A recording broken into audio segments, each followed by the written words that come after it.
You ask Tiger to calculate. This deals with finding the midpoint between 2 points. The midpoint between the 2 points is 11,28.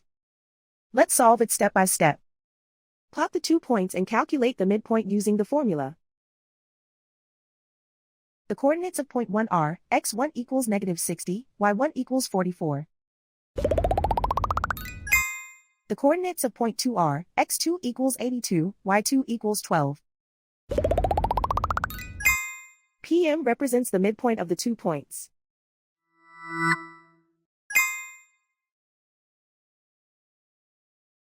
Use the x values in the midpoint formula to find the midpoints x. x1 equals -60. x2 equals 82. Simplify the arithmetic.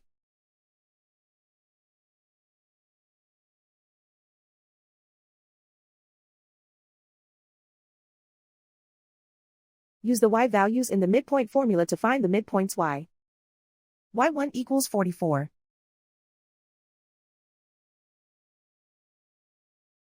y2 equals 12.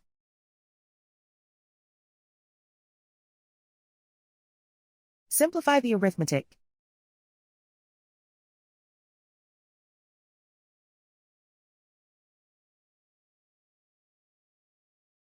And so, the midpoint is 11,28.